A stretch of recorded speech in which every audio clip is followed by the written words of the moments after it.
Hi friends, ఈరోజు recipe వచ్చేసి మామిడికాయ పులిహోర అండి. ఈ మామిడికాయ పులిహోర అనేది చాలా టేస్ట్ ఉంటుందన్నమాట. అలాగే వేసవిలో మనకి మామిడికాయలు అనేవి బాగా కాస్తూ ఉంటాయి కదండి.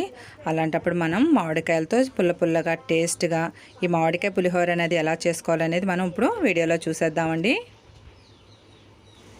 పులిహోర చేయడానికి కావాల్సిన పదార్థాలండి: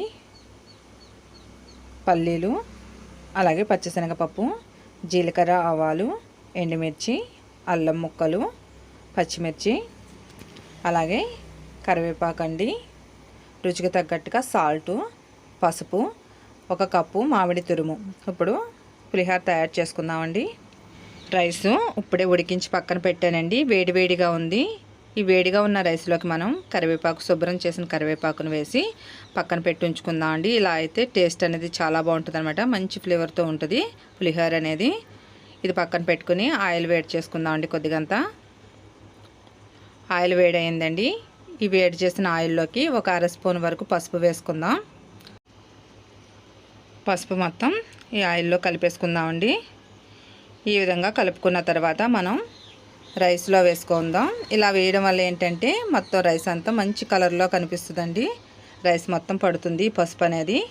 అలాగే రుచికి తగ్గట్టుగా సాల్ట్ కూడా వేసేసుకుందాం. వేసి మొత్తం అంతా కలిపేసుకుందామండి. ఈ విధంగా మనం చేత్తో కలుపుకుంటేనే మనకి రైస్ మొత్తం కలుస్తుందండి. వేడిగా ఉందని గరిటె పెట్టాను, ఇప్పుడు చేత్తో కలుపుతున్నానండి. ఇలా చేత్తో కలపడం వల్ల మొత్తం కలుస్తుంది. మొత్తం అంతా కలిపేసానండి. ఇప్పుడు ఈ రైస్ని పక్కన పెట్టేసుకుని తాలింపు రెడీ చేసుకుందాం. స్టవ్ మీద ఆయిల్ వేడవుతుందండి. ముందుగా పల్లీలు వేయించేసుకుందాం. పల్లీలు పచ్చివాసన పోయే వరకు వేయించుకోవాలి.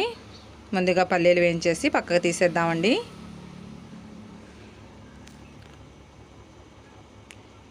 పల్లీలు పులిహోరలో వేసేసుకుందాం.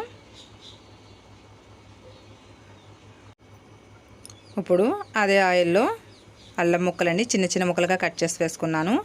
అలాగే పచ్చిశనగపప్పు వేయించిన తర్వాత జీలకర్ర, ఆవాలు కూడా వేసుకుందామండి. పచ్చిమిర్చి, ఎండుమిర్చి కూడా వేసి వేయించేసుకుందాం. ఇవి కాస్త అంత వేగిన తర్వాత కరివేపాకు కూడా వేసి వేయించేసుకుందామండి. నేను కరివేపాకు ఎక్కువ వేస్తాను. పులిహోరలోకి మనకి కరివేపాకు ఎక్కువ వేసుకుంటే బాగుంటుంది అనమాట టేస్టు. తాలింపు మొత్తం వేగిపోయిందండి. ఇప్పుడు మామిడి తురుము ఉంది కదా, ఈ తురుము కూడా వేసేసి ఈ నూనెలో మగ్గించుకోవాలండి. మామిడి తురుము బాగా మగ్గితే మనకి టేస్ట్ అనేది బాగుంటుంది అనమాట. ఈ విధంగా మొత్తం అంతా మగ్గించుకుందామండి. రెడీ అయిపోయిందండి తాలింపు. మనం ఇప్పుడు స్టవ్ కట్టేసుకుందాం. పులిహోరలోకి తాలింపు వేసుకుందామండి. ఈ తాలింపు మామిడికాయ తాలింపు అనేది మనకి కొద్దిగా వేసుకుందాం. ఒక్కసారి వేసేస్తే పులుపు ఎక్కువ అవుతుందండి. మనం సరిపడా చూసి వేసుకోవచ్చు.